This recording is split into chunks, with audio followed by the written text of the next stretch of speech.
Hi, it's Roger here, and welcome to our Q&A video for April for our Entrepreneur Mastermind. And just before I jump into answering all your great questions, two things. First of all, a couple of really exciting announcements that I want to share with you. Last week, we spent the whole week doing filming. We had someone called Richard Taubinger, who's been running a whole bunch of the biggest launches in the US, including the one that just happened with Eckhart Tolle. And he flew all the way from the US to video a whole new video series called The Entrepreneur Movement. We had Michael Maidens, who's been helping Hay House to do the same on their side in terms of all their launches. And we have a really big launch coming up in, less than a month actually. So for all Entrepreneur Masterminders, this is actually what it means for you. We are going to be launching something which is called our Entrepreneur Mentor Certification. We're going to be having 1,000+ new people coming and joining our Entrepreneur Mastermind, which we're going to be renaming the Genius Entrepreneur Mastermind. And we are going to be, over this next 12 months, going on a really awesome journey where I'm going to be providing the structure, what the steps are, and exactly like right now, we're going to have amazing speakers. I'm going to be answering questions every month, but we're going to be seeing a kind of a step-level change in what we're going to be talking about. And actually, I've got over the next 12 weeks, when we launch this, I've also got a number of videos I'm going to be doing and linking to all the what we're calling micro degrees, which at the moment are missions on GeniusU.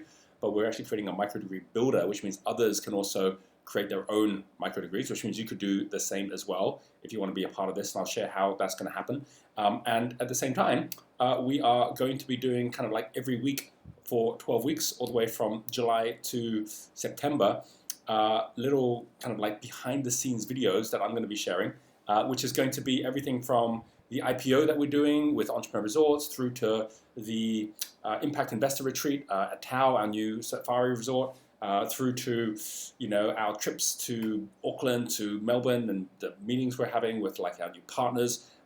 Traveling out to America, where I'm going to be meeting with a lot of the really awesome marketers out there and people who've got like the best content that they're going to be sharing on GeniusU. So basically, we're going to go on a journey, and it's going to be one that actually allows us to fill in the gaps in all of the missions as well. So you would have seen we have things like how to go from infrared to red, or how to go from orange to yellow, but we want to add in the ones on how to go from red to orange, or from yellow to green. So you're going to see those coming up as well. And I'm really excited. It's going to be a fantastic 3 months ahead. So keep tuned.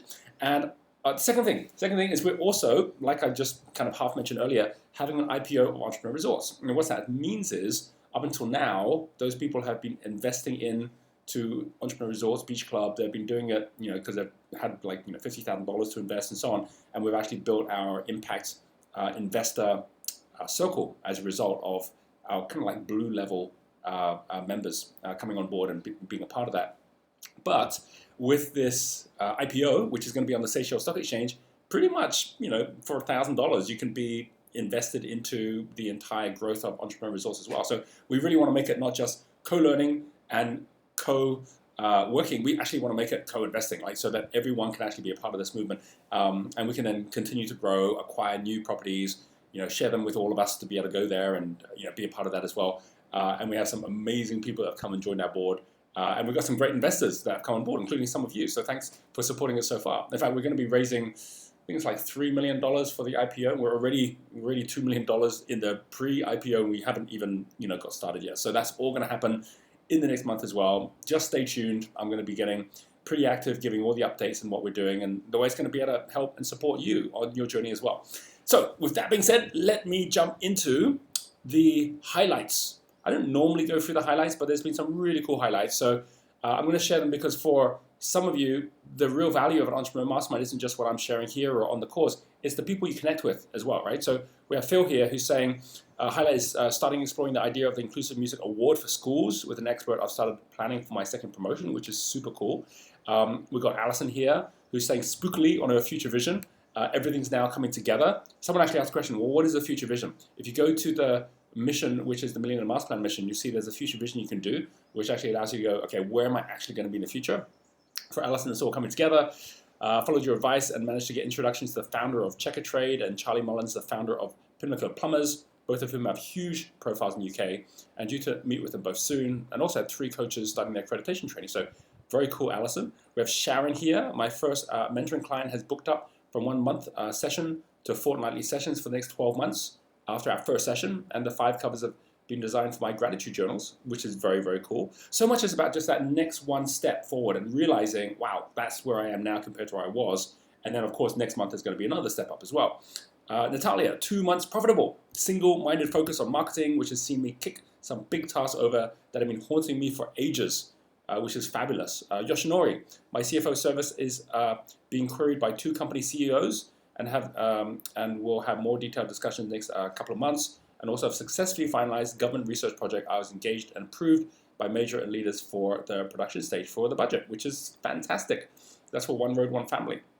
Jacqueline, attended Fast Forward Brisbane. Great to see everyone, meet new people, and attended also David Dugan's 2-day workshop while in Brisbane. David's been one of our speakers here as well, which is great. London client re-signed for another project, which is brilliant, and started a detox with Health Dynamics. We have Thomas here, started to work with groups, did a workshop for 20 people. 7 of them booked a call with me, and 4 have bought the Wealth Dynamics test. So participants are very excited. So much of this, we're talking about leveraging the elements of your time to get your time back. Allison, finding thanks to Brett Jarman, a company who can help me fix the whole setup of my business, from the sales funnels, marketing, advertising, the sales pages. You know, Brett's part of the Entrepreneur Mastermind here, so he does a lot of work with systems. We have Glenn and Jane here. Given 6 weeks lead time, we successfully created, implemented, and managed the Ports Festival. Over 90,000 people enjoyed the festival over the weekend, and we're proud of the achievement, which gained national TV coverage. Brilliant. John, fantastic month of growth with 20% up on all of last month. Launch of the Entrepreneur Social Leicester. New clients on board, lots going on. Biggest success of the month is partner of mine, a mindfulness charitable organization I work with. Very successful launch on their webinar marketing with webinar registration from Facebook at £1.90, 58% conversion rate to the paid program. Brilliant. Susie Lee, success is that a block on delegation is now lifting, and I have a team around me that is taking on what I am great at, i.e. routine, repetitive administration. Be very aware that your best success is going to come from unblocking your blocks, right? Because flow actually occurs on its own anyway, so you don't have to push for the flow. Just unblock the blocks and you'll see the flow starts happening, right? Which is brilliant. So well done, Susie. And I'll share one more here. We've got Barbara saying, after a really difficult start to 2017, things are settling down. Now have the time, the freedom to start working on my own future. No restrictions, no dependence, no commitments. The world really is now my oyster. That's the spirit. I love it. Okay, guys, well, do make sure that for the next one, even after this video, you go back into the spreadsheet, get yourself set up for May, because we have 2 brilliant people who are going to be sharing in May. This is all about commit to conduct, then going up to set your standards. And what we're going to be doing at this next level is, after you've gone through that infrared level, do your duty, we then pinpoint passions, which is what we did on the last video. And that now leads us for us to be able to actually connect the flow. The flow and getting into the flow of the market is so much about partnering for the right people. We're going to be hearing from Ristika Lam, who's going to be joining us, who is now doing amazing things in Genius School. Her vision was always get into education. When I first met Ristika, she was in property. And so the fact that she's made this whole shift and now is going to be spearheading the growth of education through the partnerships she's made with people like Angie, with Genius School, with us, and also Alan Robinson, who, like, as a vet, has actually connected up so many vets with what we're sharing, created Vet Dynamics. He'd already created that and got it going as a flow consultant and someone who's already within our network before he joined Entrepreneur Mastermind. So to have him come on and share his story is going to be super awesome as well. And look out for that. That's coming on Tuesday. Okay, questions. Here we go. Question number 1 I'm going to go for is from Jung. Jung Chun says, really curious on how you articulate your why or purpose or vision in a normal conversation, and what processes, frameworks you recommend others use to find, identify, and articulate theirs. Obviously, working with Paul Dunn is amazing, though not everyone has access to that, right? So love your work. Okay, so thank you, John. So yeah, Paul is great. Simon Sinek is also great. He always says, begin with your why. And the reason that this is so important is it allows you to get really clear on what you are passionate about, and it allows you to be able to get other people to get aligned with what they are as well. I would never start by sharing, here's why I'm doing what I'm doing, right? I would always start with a question, which is, what is it that gets you really excited? Where are you looking to go a couple of years from now? And it actually doesn't matter who you're asking the question to. You might be, employing a new person in your team. You might be working with a partner. You might be with a customer. Whoever it is, if you start with that to say, hey, I'd love to hear a bit about you and tell me about where you want to go. It's like wherever you are right now, what do you see for your future right now? Because the moment you do that with people, they're thinking of the future as well. And they might say, I have no idea, I haven't really thought about it. They might say, oh, well, I really want to, have more time, not be working as hard. Oh, okay. So what, like, if you did that, what would that allow you to do? Is there anything that you'd really love to be actually putting your time into as well? Yeah, I'd love to be actually going out there and helping the education system, or like, that's what I'd love to be doing. It's like, oh, all right, okay. Well, like, I think if we could find a way for us to work together, or a way that we can align, that would be awesome. And I've got some things around where I see my future, which may link in with you as well. Would you like to hear it? If they go, I have no interest, don't have to tell them, right? But of course they're not going to say that. They're going to say, yeah, of course, what is it? Then you can actually then share your why.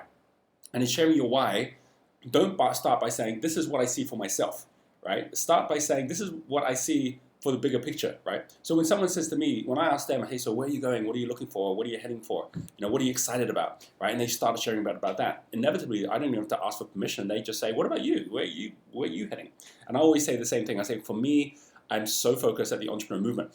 I really believe that everything about the future is going to be driven by the entrepreneurs. And I look at 3 things that I can try and make a difference in, which is environment and education and entrepreneurship.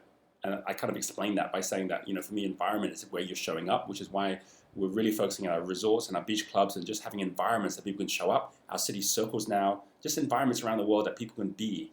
And then if we get the right environment and we're thinking about the whole world having a better environment, that can lead us to education, which is once you've shown up, then how do you make sense of it? And we're working on things like Genius U and the Genius School and all these different tools to get people to know about themselves and to move forward.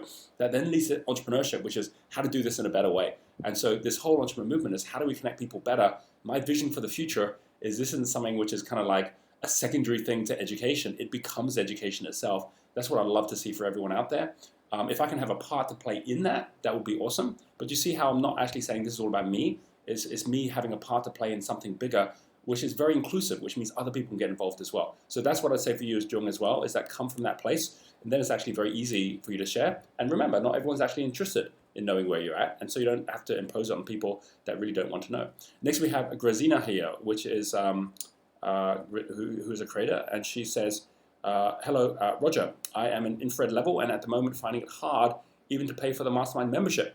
I'm a wedding and portrait photographer. While working full-time in the office and every day, I feel that I'm wasting my time there.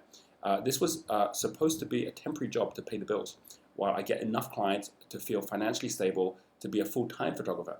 I've decided on my target client and being more clear on what service I'm offering and identifying my style. Since then, I have less inquiries, most of my clients are word of mouth. I'm looking for who your client is. My aim is to have 1 to 2 wedding bookings every month. I'm guessing maybe that's your client. Promotions every 3 or so for photo shoots. Can't be doing. Okay, let me look for the question here. Okay, here we go. What promotion or call to action would you recommend, and how can I help them to find me? All right. Well, Grazina, if you start from the point of view of having a client that's difficult to find or in a very busy market, then you're going to expect to stay in infrared, right? Because you're chasing the clients. Going for wedding clients is one of the most difficult ones, not because people don't need photos, but because everyone's doing it. So if I, at the moment, am getting married, I'd be out there basically doing a quick Google search, asking some of my friends who just got married, who would you recommend? If you're not right in front of those people, chasing all the time, you're going to miss it. And how many times do people actually get married, which means that you don't have a lot of repeat customers. So it's not a great business, and it's not a great client base either. If you went for a client base where you said, hey, I do photography, who actually needs photography right now? It's like this, everyone I know who's a social media influencer needs photography. Everyone I know who is a business person or an entrepreneur needs photography for their website, for their promotions. Everyone I know who is, a family who's looking for great shots once a year or at birthday parties, or it's more than just once when they get married. Is actually a customer that's going to be a lifelong customer as well. So the first thing I say is rethink your client base and start with the people around you. Realize that every business starts with 1 customer that then goes to 10. When you're at 10 customers, you should be at infrared, right? If you're at 10 customers, then they should be paying you enough money for you to be able to say, good, I've actually got enough now, right? And to get to those 10, it's about saying, well, who do I already know that actually needs photography, which is going to help them to make more money or that they've already got a budget for. So if you start in that place, and frankly, even within our network, I know there's people who need photography. We paid over $50,000 this week just for the photography and for filming and everything we're doing. And so there's this need all over for people who are actually building their business and knowing that need better graphics to do that. So I'd reconsider who your market is first of all, right? Second thing is once you actually know your market, don't go and do some really complicated, if you're at infrared level, don't spend time on websites. Don't spend time, going out there and basically doing like really nice flash stuff, right? Go out there and look specifically for the people who are already the ones who are looking for good photography. Social media is already something really powerful where you look at who are the people you're following, who are the people who've got great, like you could go already to 10 people that you already are following or do good stuff and say, hey, I'd love to do some photography. Make sure obviously they're close to you so you can actually travel to see them, and say, hey, I'm even happy to do a photo shoot where you can actually see the quality of what I do, right? And if it's great, well, then you can actually choose what you want to buy from it and, I'll make it worth your while. But if I do it and you don't want any of them, well, then at least I've given you a chance to actually see what I can do, and I'm willing to put that time in as well, because you have time right now in a way that you don't have money. So go ahead and use that time first to turn it into money by getting people to trust that you've got good stuff first. And if you go down that route, you'll be out of infrared before you know it, right? So that's what I would say. Most of us, it's not that we don't have great talent, it's that what we're doing is we're basically trying to make it difficult for people to even make a decision as to whether or not they should buy from us or not. So make it easy for them. I'm going to Ramis next. Ramis Photography. Beauty Ramis Photography. Okay, so hi Roger, thank you for your awesome insights. You're amazing. Oh, thank you. Thanks to you and all your advice, I'm building my first promotion. Well, definitely contact Ramis because he's now rolling, right? Doing some research, I figured out that swimwear brands have predictable timelines for when they need to get their pictures and catalogs out. Perfect. I'm creating a promotion for July photo shoots. Only 6 slots open. Brilliant. This is for the holidays, New Year catalog for swimwear. The idea is to leverage my production costs of the beautiful beaches in Mexico, my experience and contacts with tourism offices to offer seasonal promotions for swimwear designers to shoot their collections in Mexico and split costs between different swimwear brands. Since my niche is, this is a great idea. Since my niche is beauty and hair photography, I also have this idea to present the opportunity to brands like Dove Creams, Coppertone, L'Oreal to do some kind of sponsoring or advertorial inside the catalog that could promote sunscreen, skincare, makeup for the beach, hair products. The goal would be that the brand would pay for the opportunity to be in the catalog and offset the cost of production as well, or something like that. That would keep me connected to my niche and where I want to go, etc. My question, do you think it would work? How would I present this promotion best to the swimwear brands and the beauty brands? What other ideas would you suggest for leveraging and adding value to all the different areas? Okay, so I know many people who take their skill set, whether it's photography, whether it happens here in Bali as well, whether it is public speaking, whether it is training, design, and what they'll do is they'll travel the world to the place they want to go to, and they'll go to the locations they already know it. So I've seen people come to Bali, have great photography, go up to a number of different resorts, take some amazing photos of the place, say, hey, here's the kind of stuff I can do with you. How would you like me to do some things? Because I'm looking at your website right now, and I'm looking at these, and I could actually really help you in this area, like this week, because I'm here, and I'm going to be working with 6 different resorts. Would you like to be one of them? And you'll be amazed at how much people go, wow, that's really good stuff. Yes, we definitely want you. So you've already got locations that are there. So what I'd say for Ramis is choose your location first of all, number 1, right? Number 2, go out and find your models, right? I mean, like you can actually go out and actually go to some of the model agencies, go directly to models that you find on Instagram that happen to be in Mexico, for example, and say to them, I'm going to be doing a photo shoot. We're going to be bringing a number of different brands together. We're going to be doing a number of different swimwear, shots and so on. What I would love to do with you is to build your portfolio to make it great. So I'm not going to be asking, I'm not going to be paying you for this, but what I will be doing is actually giving you an amazing portfolio off the back of it that you can be using as well. I'm just going to be using like 3 or 4, models. Would you like to be one of those models, right? And you will find models who go, yeah, I'm in for that, because they're all looking to build their portfolio. So now you're going to help them out. Now you've got the models, now you've got the location. Then you go out and look for like 10 different people who are willing to actually support that. And you could actually start by going out to a number of the locations. So before you even go to the big brands who are getting so much stuff coming their way, go to some of the locations. You could go to some of the resorts that have really nice spots in the beaches you're going to be to, go to and say, hey, we're actually going to do a model shoot. Would love to do one at your resort. How about we take some extra photos? Here's the kind of stuff I can do. Here's some of the photos I've already taken at your resort, where we'll actually have models at the bar, in the pool, and I'll be giving you these as well. And all we're looking for is the accommodation, right? All we're looking for is the food. And you'll definitely have people say yes. And once you've got that set up, then you can say to some of the other ones, and all we're looking for is 50%, because we're already doing this with others as well, of what you'd normally pay for a shoot. You're going to get some great photos, and at the same time, we're going to actually use your location with some of the big brands that we're going to be using as well, right? And if they say, well, who are going to be the big brands? You can say, we're doing photos for Dove, we're doing photos for like some of the swimwear costumes they might have heard of. Here's the point. You can do photos for Dove or for the sunscreens or for some of the swimwear brands without them even paying you. You're going to do them, you're going to say you're doing it for them, you're going to then provide it to them to say, here's what I can do. So you now leverage the whole fact that you're showing the vision. People are going, whoa, then we definitely want to work with you. You're now getting them to pay you for like the fact that they're going to be some of the guys that are going to get a great discount on great photography. Now you basically go to those big brands and saying, hey, we've already got these locations, we've got these models, I'm working with a number of the different brands, I'm going to be doing photos for them as well. I'd love to do some photos for you.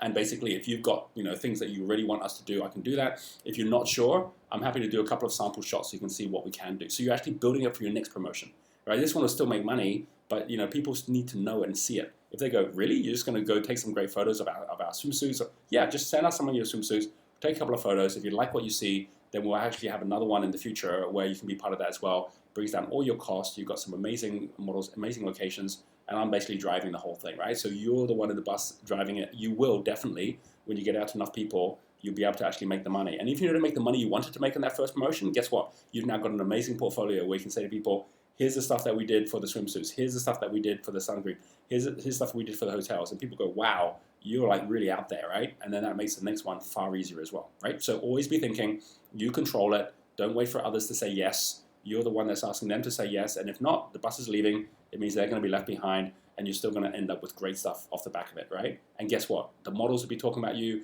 The resorts will be talking about you. Even if the big brands are too busy to talk about you, it will start actually building that reputation where people start, oh, you want a good photographer? Here's the person you need to go to, right? So that is the way to do it. So it's really cool to see you moving forward. I'm looking forward to seeing the photos. We have Richard next from T-Shirtify. We're supercharged and working long hours focusing on what is essentially a startup within our existing business. We've got multiple teams running multiple promotions while setting up a future promotion with a new team based on the iLab feedback project. So basically what Rich is doing is creating shops on Facebook, right, on social media for social media influencers so that they can actually sell t-shirts and sell products that they then create and deliver, right? So it's a pretty cool model.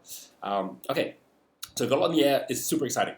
But as a result, we realized we may struggle with implementation through the startup phase if we're not careful, right? So got a question about supporters. We have a meeting with a supporter we pre-profiled, and he is used to working at a senior level. He's also had a background in the creative industry, so really excited in our vision for the business, which is great. Question is, though, as a supporter will be different levels themselves, what level of information should we expect, technically, practically, etc., as linked to a more senior team we're putting together? Where does supporter stop and accumulator take over? I think he's a high yellow level and looking for an exciting company so he can take it to green. Okay, so, and contact if you want to chat about the store. Okay, cool. So Richard, like here's the interesting thing. If you're working with, when I'm working with someone that I really want to figure out a way to say, hey, I really want to find, what's the right fit. It's not about like a no. It's about what's the right yes. So for example, with him, you could say, okay, we're running this promotion, right? We have a very, very specific focus right now, which is, can we get a team together that can get our first 5 clients in this new startup in the next 3 months, get them going, and provide X amount of thousands of dollars or tens of thousands of dollars towards our promotion. That's what we're aiming to do. We know that there's someone we need as our project leader that's going to lead the thing. We'd love to have someone, a supporter profile like yourself, that's willing to lead this to make it work, right? And obviously, we're going to be actually giving a percentage to that leader, which is going to be 10%, whatever you choose it to be. That's going to be exciting enough that that person's going to go, right, I want to give that a go, right? And that's someone who's willing to kind of like get their arms rolled up, get the team together, make the whole thing work with us. And we reckon that's probably going to be like 3 days a week or 4 days a week, or you decide, right? So you kind of got what's the money and time that's going to be kind of wrapped around this thing? What's the responsibilities required, right? And you can say, and this could be the right thing for you, right? Because we want to find a way to work with you. There's another aspect, which is we do know that at a high level, we want a strategic team, right? And the strategic team, we want to be finding out a way that we can consult on a number of people on like who the team should be and so on, right? And that one is kind of like, we really want to find people that are willing to volunteer their time. It might be a couple of hours a week. It allows them to see what we're doing and how we're doing it and give us advice on that as well. And maybe that's you as well, because if you don't have the time to do this, maybe that's a way to get started so we can kind of see how we work together. What would work best for you, right? And so you're giving them options which allows them to then actually say, well, I'd much rather just jump in and be a part of it, right? I don't mind putting the time in, seeing if this thing's going to work for us, right? Because then we can do more together, right? Or they might say, I really haven't got time to do all of that, but I definitely would want to just come in and help consult. And I know that means like less time commitment, but actually, less reward as well. But at least we get a chance to work together. But always start with a promotion. Always do it in a way that actually allows you to check in with each other.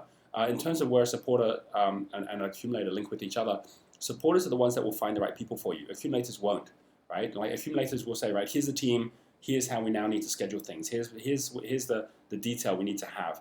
But if you ask an accumulator to go out there, lead the team, find the team, they're going to find it really difficult, right? And if you get to the supporter, to have to sit down, go through the schedule, get like, what are we actually on track? Do we have all the detail? They're not going to be that great at that either, right? So you do want to have both of them in your team so that you've got one that's actually all about the operations and execution, one that's all about the motivation, leadership, and ensuring that everyone's actually feeling great about being part of that team as well, right? That would be my suggestion. And always in all these conversations, it's about you controlling your flow, right? Not letting your flow being controlled by someone else so that you give yourself the excuse, oh, the reason I can't do anything is that person hasn't decided yet, right? Or that customer hasn't got back to me yet. You want to change all of that thinking, and it's all about going out there and actually saying, right, I know I'm going to have 6 customers or 5 customers. I know I'm going to get the team. It's just whether it's going to be you or someone else, and I'm coming to you first because I'd love to work with you first. But if it's not right for you right now, I understand that. We'll keep on looking and find the right person, right? So no one's ever thinking, oh, the success of this person is up to me, so I'm going to sit back and kind of like think about it for a bit and kind of wait until I'm ready to make a decision. They're like, oh, this decision's got to be made now because there's a cost or a consequence of actually not making a decision, which is I miss out, right? And that's one of the biggest drivers of people is the fear of missing out, right? So we've got John Allen here, future marketing. Okay, so hi Roger, how do I make the shift from being so involved in every project to building a team? Aha, okay, all right. How do you get out of yellow? I seem to be holding back in taking people on and scaling. Perhaps the revenue is not yet there. I'm concerned about giving away profit, control, quality. As a creator, I'm struggling a little with getting a feel for the timing and logistics to getting a team set up. The timing is always now, right? I mean, like, what John's talking about is basically yellow level thinking, right? Yellow level thinkers always have 3 excuses. Number 1 is I can't find people as good as me. It's like, why even look? Like, I'm the only one who can do this job, right? Which obviously isn't true. But it's what yellow level thinks because yellow level kind of like likes to get excited about the fact things depend on them, right? So that's the first thing. And the way out of that is to actually set up a team that's actually going to be driving things without you. It's difficult. It means that you're actually saying, that means I'm not in the center anymore, but it's the only way to get up to green level. And I'll share a bit more about that in a second. The second thing is when you say, well, and it's exactly what John's saying here, well, even if I could find the right people, I can't afford them, right? But the yellow level is all about, well, I can, like, how can you afford yourself? Well, because you're going to make so much money coming forward, right? Well, then why can't you afford other people? Well, because I don't trust that if I bring them on board, they're going to make me that money. If you know that bringing someone on board and paying them $10,000 is going to make you $100,000, would you not take them on? But if you don't have that predictability, you're like, well, I don't know. If I had someone coming on board and I did pay them $10,000, would I make another $100,000? Well, there's really a number of ways to think that through, right? The first way is you tie their reward to the actual result. So you say, do you think you can get to 100,000? Because if you can, I'm going to give you 10%, right? And then they go, yeah, I think I can. It's like, great. Then you've got 10%. You're going to make 10,000 in the next 2 months by actually doing this. And they're going to go, great, let's go for it.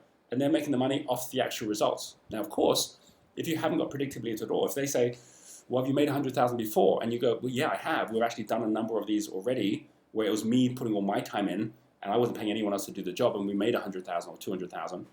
This time around, I'll show you how I did it and then you drive it. You keep 10%. You get your time back. They're getting 10% of the money, then they'll go, okay, I believe it. If they say, have you ever done this before? You go, nope. Then there's a pretty good chance, unless they've done it really well, they're not going to believe you either, right? That's why earning the right of actually saying, hey, I can predict what's going to happen when I run an event or when I run a promotion. I know what the stats would be. You'll be amazed at how much people are willing to work with you then because they trust their own ability to get to a result in the future and they're willing to actually take that risk as well. That's one way to do it, right? Let's say there's a second, and that's someone who's yellow level because they get that they're going to put effort in and share part of a bigger pie, right? Which means you don't have to afford it. They get paid on the result. Second type of thinking is when someone isn't at yellow level, they're at orange level. So they're going to come on board and do a job for you, right? So then it's like, well, this web design is going to cost me 10,000. And obviously I'm just taking numbers, right? You don't have to pay 10,000 for a web designer. But it's like, oh, my web design is going to cost me $10,000. Or my PA is going to cost me $10,000, right? So someone else where you can't see they're actually going to make money.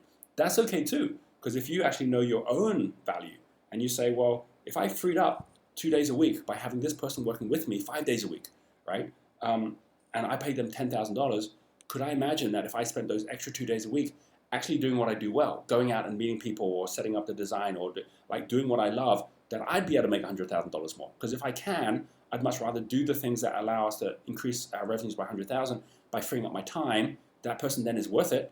But rather than just kind of bring them on board and then we're hoping it'll work, you bring them into the team and say, hey, part of you coming on board is that you get this job done to free up my time. If I free up my time, I'm not going to go out there swimming, playing golf or whatever. I'm going to be actually going out to look to raise another 100,000. I know if I find 10 clients at 10,000 each, that will allow me to do that. I'm giving myself 2 months to make this happen. You hold me accountable to that, right? We'll meet every single week. I'll tell you the targets of what I'm trying to aim for. If I don't get there, well then, you can take accountability for this as much as me by organizing my time. Because seriously, if we don't get there, then it means that this whole experiment doesn't work, right? I can't afford to pay you 10,000 for not making any extra money. So they're actually going to be the ones pushing you to make sure you get to where you want to get to. You still make the extra 100,000, and then there's still that extra 10,000 too, right? So that's the second way to do it. There's a third way to do it, which is how do I even think going from yellow to green? And the answer is you be the yellow person in someone else's green team, right? If you're there thinking, well, I don't even know how the green team works, right? I don't get how we empower people to be able to just get on with things. Well, then find someone, a partner, someone who's already working at green level, and say, hey, I already know how to run a program. I already have gone out there and done consulting. I'd love to work with you, right? But what's the biggest need you have right now? Oh, we're looking for more clients for our new product that's coming out. Well, how about I work with you on that? If I did that, we could generate extra income for you. What's your deal? Every green level company already is paying people through systems like partnership systems, affiliate marketing systems. And so they might say, oh, we'll give you 10% for anything you bring on board on what we're doing. Oh, okay. Well, look, I'm going to set myself a target of 100,000, right? I'll keep 10,000 from that as I go through this process. I'll figure out how to make that work, and then I'll find someone else to actually run that for me. And you might find that's even easier to actually make that money and then have someone else come on board than otherwise. Suddenly, you're now working with a green level team. You see how they work. They'll work very different. They won't say, here's what you need to do, and treat you at orange level. They'll say, well, what are you going to do, right? And so that allows you to be at yellow level. Then you go, oh, that's what I should be doing. And when you bring your person on board, instead of saying, here's what you need to do, you're saying, well, what are you going to do? Where's your plan, right? And if they have a plan, it's like, oh, you're the wrong person. So you kind of get the idea that this is so much about shifting from yellow level, having people where they're task focused and where you're basically trying to get them to meet your expectations, as opposed to green level, where they're all promotion focused and where you're not trying to get them to meet your expectations. You're finding out what their expectations are, and then what you're doing is you're taking those expectations and helping them exceed them, right? Whole different thing, right? So that's what I would share for you. It is all about mindset, it really is. And then let's come over next to Susie. So Susie says here, we are now starting to, pardon me, we're now starting to target new clients, and pricing effectively has always been an issue. Okay, so the question, is there advice for creator profiles on the best way to approach pricing in a consulting space? I often ask deal makers that have earned a good dollar for advice. There may be better ways to do this. Absolutely. The only reason that pricing would be an issue when it comes to consulting is it's not yet tied closely enough to the results someone's going to get out of it. Coming back to the point that if someone says, well, $100,000 for consulting, right? It's like, that's expensive. Well, it's not if they're going to make $1 million, right? So what's the outcome? So there's a difference of retail value. Like if I say we're going to have dinner, it's gonna cost $1,000 for dinner, right? There's a lot of people going, I'm not paying $1,000 for dinner, because all they can associate with is that they're going to spend $1,000. The $1,000 is going to go. The most they're going to get is like a dinner, right? So as a result of that, there's no return on that $1,000. Okay, if I said you put $1,000 into shares in Entrepreneur Resorts, and then in the future, we believe that those shares will 10 times in value, right? We believe that will happen because look at the growth in the company. You might think, right, that's it, I'm putting my $1,000 in. Well, why would you put your $1,000 in that and not in a dinner? Well, because you don't see that that's money spent. You now see it's money invested. And you're thinking, well, it's worth putting $1,000 in if it becomes worth 10,000, right? So most people in training and consulting get it wrong. They think of their training as retail value, or at least their customers do, their clients, not as wholesale value, which is my money is spent or it's invested.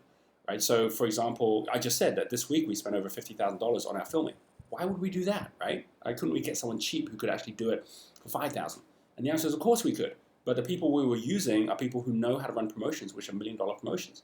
So why would we not spend a lot more than $50,000, by the way? We're spending over $100,000 on expertise on this promotion. Why wouldn't we do that if we actually expect to make $1 million, right? So I'm not thinking that we're spending that money. I'm thinking we're investing that money. And you need to do that with your consulting as well. So the easiest way to do that is to break it down.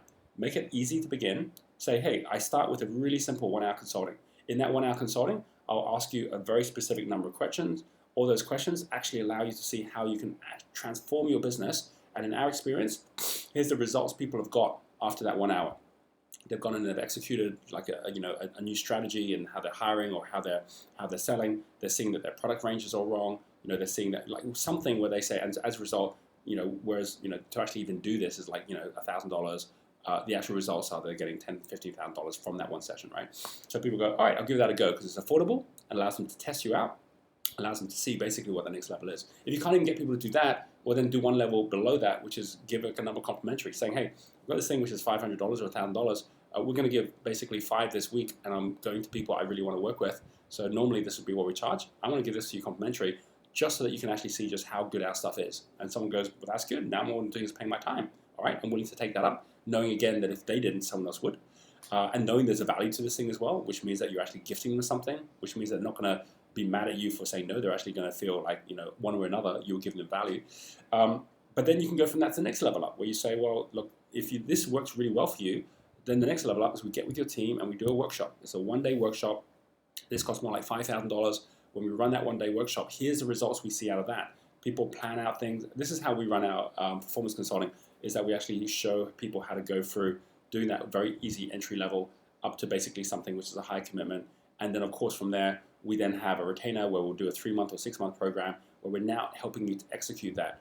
And that now costs X amount of money. And of course, you then have people that will be happy to do that because they've already done the first and second and seen the results of that. Whereas if you just start with the third one and people don't even know if they're going to get the results or don't know what the results are, and you don't have the success stories really clearly so that they don't have to use their imagination, then it's actually, of course, very difficult in the pricing. So don't ever think that you're overpricing. Just think of the fact that you are under-communicating value, really, right? Really important. You're amazed how much people are willing to pay if they know they're getting a return on the money, whereas obviously you can overprice a dinner. All right, I'm going to come next to Glenn and Jane. Hi, Roger. Finally put the festival behind us. Awesome. And now looking forward to considering the promotion plan for Magnetic Storm. The issue is finding time to work on the business. So many things that need to be put into place. So it's about prioritizing starting blocks. No real questions, just observations. Yeah. Well, I mean, I definitely, I've said this I think in the past, and it's so important. I definitely recommend for any of you that are starting something new or where there's something really important you need to do, you have to treat the most important developmental parts of your business as if you're meeting with your most important client. If you actually had a booking with your most important client on Friday, you wouldn't book anything else for Friday because you know you need to go meet that client, right? So book it in. A lot of people book time in for themselves. I'm going to work on my plan on the Friday. And then clients come along and other stuff come along. It's like, oh, well, we'll just do that. We'll push it back another time. You wouldn't do that if you're your most important client. So your most important client is your future self. Your most important client is your future self, is the person you're going to be, right? Because that person is waiting to show up, right? They're waiting for you to show up for them. So be really clear about that and say, well, when am I meeting my future self every week, right? Because the more time you spend with your future self, the better. Even if it means you're making a little less money now, that time investment will make you so much more in the future. So as long as you're making progress and you're hitting your numbers, put as much time as possible on how you're mapping out your future with the team and with everyone else around you as well. So that's what I'd recommend, is not just that because again, the reason we don't do stuff isn't just because we plan other stuff on top of it. It's because we don't plan anything on top of it, but we put ourselves in a location like our office where interruptions still basically get to us every day. So this isn't about just carving out time, it's carving out space, it's going somewhere different. So it's like, yes, it's going to be on Friday, we're going to do this, we're going to take our key team members, we're going to go, basically get a conference room, or we're going to go like to a coffee shop, and we're going to go somewhere where it's going to happen. We're going to meet there at 9 in the morning. You don't even go to the office before that, you just go straight there, right? And on your diaries, as if you're going to see a customer, you're not available, right? And then you get it done, right? And that's really important. If you don't do that, then obviously before you know it, a month's gone by, and still, it's important, but nothing's happened, right? Yoshinori, hi Roger, thank you for your encouragement to keep proceeding, even though it's a high mountain to climb. Right, great. If I could have 3 pieces of advice for you on our promotion. Number 1, how to convey our values simply and clearly. Number 2, identify whether is it for travel, for fun, connect with people, install Japan essence. The second thing is, how do you ensure the invisible benefit to customers? And do you see any different perceptions on AI? Okay, Yoshinori, yeah. I'm just going to say something really blunt here. You've had this idea for a year now, and nothing's happened. And I'm saying this for everyone. If you've had an idea for a year, it means you're not actually serious about it, really, to actually make it into something. Because to have an idea and not yet to have got a customer means it's the wrong idea, or you've just not yet gone out to look for a customer. So your questions are the same questions you had a year ago, which is, what should I do? How should I start? You start by starting. You start by starting. You say, who's going to be my first customer? Who actually wants to come out to Japan and actually get connected with local families? And when they're connected to local families, have an experience which is amazing, culturally and so on. You've got people, like when I actually got people to put up hands, those people saying, I want to do this. But you haven't gone to them to say, here's how you do it, right? Now, so start with your customer. Get a slide deck together, right? Get your slides, say, right, here's what we're going to do. Here's the date I'm thinking about. Here's what we're going to do in terms of pricing, in terms of time. What do you think? Or if you don't even know where to start on that, start by asking them, right? If you were to come out, what would be best? Would it be a week? Would it be a day, right? Obviously not a day. Would it be a weekend? Budget-wise, how much would your budget be, right? I talk through someone who actually sees a need for what you want to deliver. But until you do that, everything I'm saying is just opinion anyway, because you're not even getting a customer. And I'm saying that, because it's so important that you've got something here which is going to grow, globally. Okay. Something that's so important. When you look at the future, it isn't actually that complex because the patterns already show the way. Like if you're on a wave and you're seeing the waves coming behind, you can see them coming, right? So a year ago, what I said to Yoshinori in Japan is we are moving into an experience economy. Right? Because he had this whole idea of wanting to bring people to his village, and I said, well, people want to learn Japanese, they want to have that experience economy. So I shared that. I said the big companies will start doing this. Well, guess what? In the last 3 months, Airbnb have launched their program, which now is called Experiences. It allows people to actually go in and actually build, book experiences with people, doing exactly what you want to do, Yoshinori. Airbnb is doing that now, right? Chip Conley is the guy who actually set that up. Chip Conley is someone that I know well. He basically set up like the Joy de Vivre hotel chain. He's into festivals right now, and he's the guy who made that happen. And so now you've got that happening. Google has come out with Trips. Trips basically is a system which allows people to actually now find the things closest to them. Like these are the big guys and they get it, right? But they've done all that in the same time that you've been thinking about this. So do it, right? Just go out there, find your number one customer, say, here, like if you're going to come out here, what can I do with you? And if it's a one-to-one trip, bring them out, right? Bring them, get them connected to someone. There'll be someone in Entrepreneur Mastermind who's thinking of going to Japan. We're going to Japan next year, right? We're going to have a trip for all our Circle members. It's going to be taking place in July next year. And I was just there in Japan, just like last weekend, and we had everyone show up. And at that, we were already talking about basically the fact we're going to have this trip. We want to have it all organized. We want to go see cultural things. So just connect it, all right? Okay, Jacqueline. Okay, so hi, Roger. I found that as a creator, I work really well with supporters. Many of my favorite and top business clients are supporters with a team. Cool. Do you have any ideas on how to capture their attention and or make a specific offer to them that you think they would find irresistible, i.e. in terms of working with me as their life and business coach? Yeah. Okay, so the number one thing that supporters actually like is being appreciated. So given that that's what they like, and they're being useful, the first thing is to basically show that you need their help. So the biggest challenge that creators and stars tend to have is we want to be respected, we want to be almost admired, or even if it's not the word admired, because it isn't about having the glory or having the shine. It's just feeling special, right? It's like feeling like we're doing something significant. And because of that, and because we want people to feel that they can trust us, what that often means is that we then basically kind of project this image that we've got it together, right? It's like we've got it all sorted, it's all handled. And the problem with that is if you've got it all sorted and you've got it all handled, supporters don't see a way to help you because they're like, oh, Jacqueline doesn't even help because she's doing so well already. Because supporters, whereas if a creator sees another successful creator or sees someone successful, a creator will be thinking, ooh, how could I do that too, right? Whereas a supporter will be thinking, oh, I can't do that. I mean, really, they'll be thinking, oh, I can't be like that. It's just a whole different thing going on in their head. So and so the way Richard Branson finds supporters is he'll say, we have this vision of where we want to go. I know I can't get there on my own. I really need help, right? And so the supporter's like, oh, I could help you do that. That's a really cool vision, right? So start with the vision of what you want to achieve. Start with that picture of where it's going to be. Share that this is going to be something that's actually going to impact so many different people, but you need help. And if you do that, the supporter will straight away go, well, where do you need the help? Because they want to support, they want to help, right? And then you'll start attracting them in all the right ways. And don't just do it when you meet a supporter. Do it to your entire network. Say, geez, I really need some help with people. They're just great with people. Who do you know, right? Because people who you know people who are great with people. So they will then say, oh, you need to contact such and such because they're trying to figure out what they're doing right now. And then you'll then attract even more supporters to you as well, right? So that would absolutely be the key thing. It's kind of counterintuitive, right? But it's the most important thing. Is that kind of like mix or balance between basically having the vision, but at the same time showing the vulnerability, right? Which is really important. Okay, Natalia has here, I am looking at taking our education internationally. We are the only ones that really do what we do, education for library assistants and library technicians. Not librarians, they need undergrad, postgrad qualifications, right? So it's those who are assisting librarians. I want to create a networked learning platform for libraries that can be accessed internationally, where anyone, including librarians, can upskill in any area. So for example, copyright, collection management, digitization, digital reposition, and study via distance. Thinking something kind of like a Khan Academy or Udemy, but for the glamour section, GLAMR, galleries, libraries, archives, museums, and records. That is so cool. I never even heard them call that. That's really awesome. And paid, not free. How do I go about investigating this option on an international scale to see whether it would be of use or interesting to our target market internationally? Okay, so good question. And what I would say is if you're already going well and you've already got people who are using your tools, before you go to the extent of actually creating an entire platform, start by actually having some of your programs on Udemy. You may already, but that's what I would do. I'd have them on Udemy.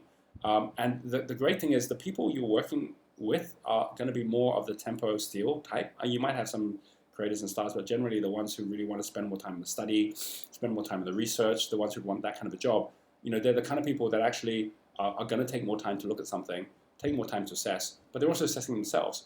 So putting a questionnaire out there is really important, right? So for example, you could use social media for this. Obviously, if you haven't done this in your own local area, first do it in your local area.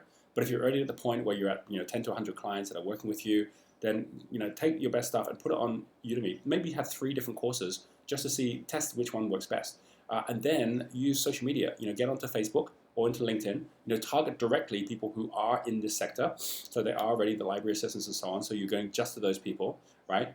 People who know what glamour is all about. And then from there, you could be asking them,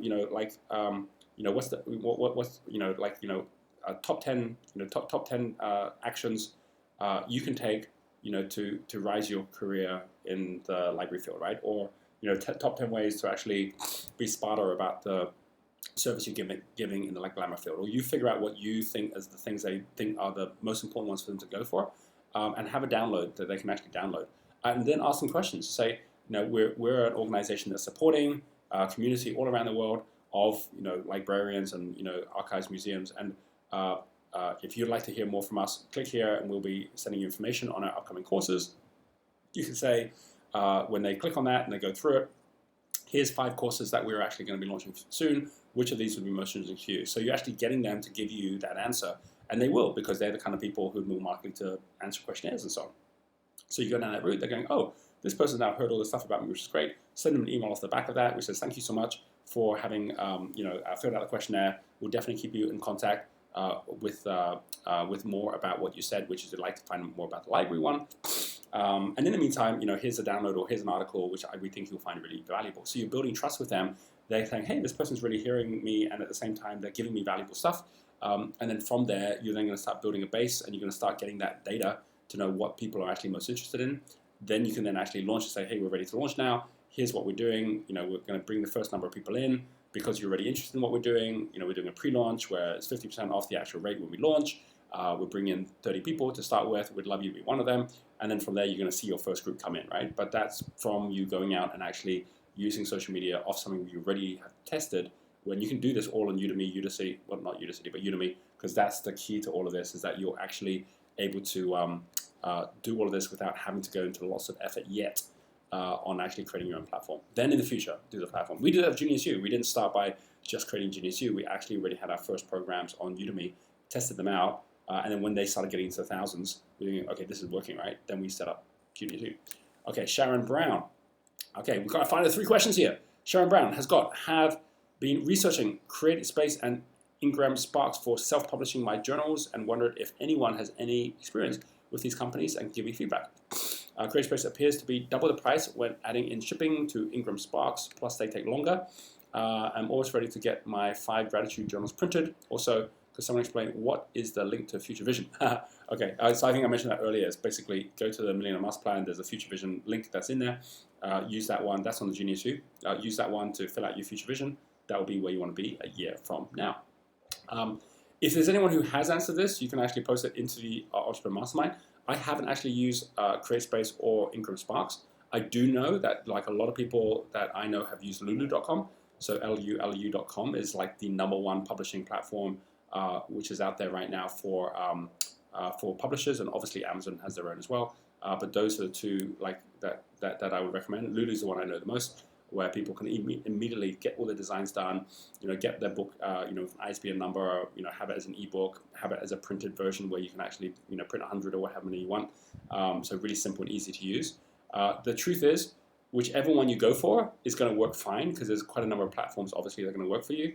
Choose the one that actually feels comfortable, and then just get launched, right? And I think you're right in the part where you're about to do that, which I think is super good.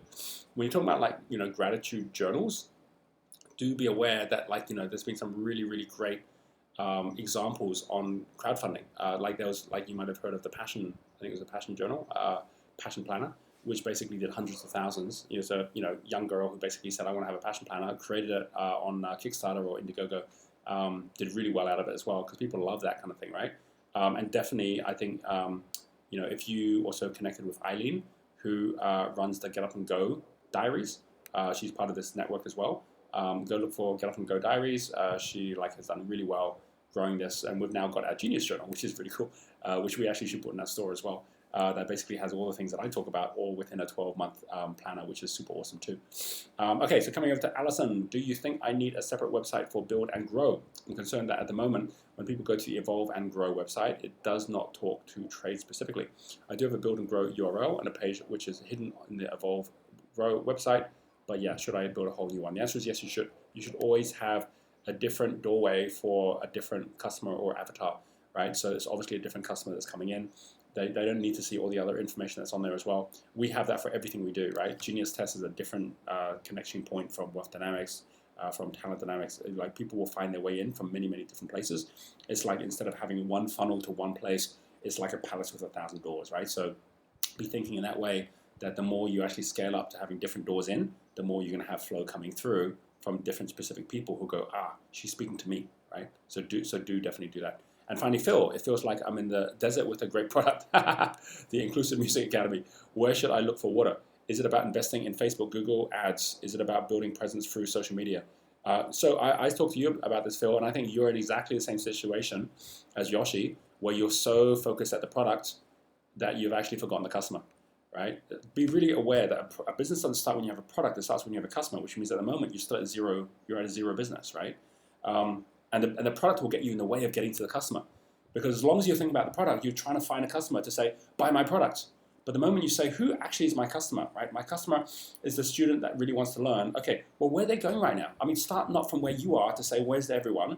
But start from where the customer is, because they're already everyone, right? And say, okay, so it's the person who's looking to learn music. So where are they going right now?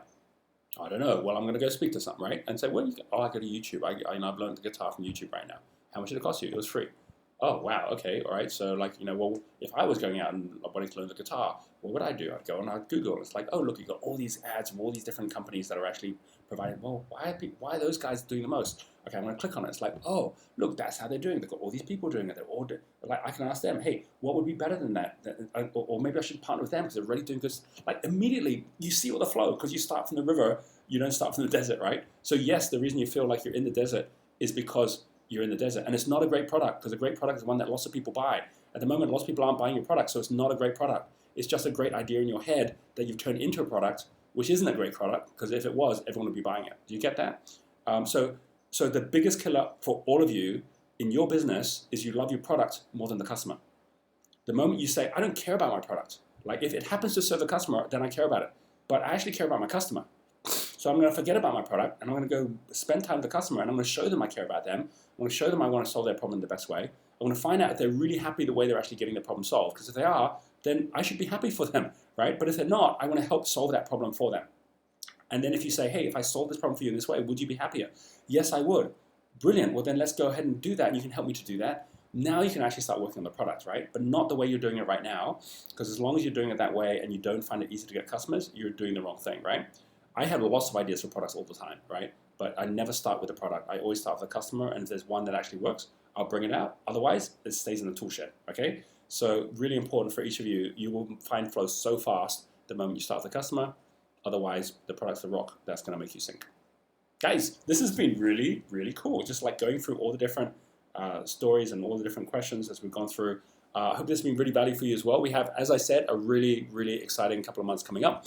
And that all starts with our Entrepreneur Mastermind this coming Tuesday. So make sure you do not miss it. And I will see you there.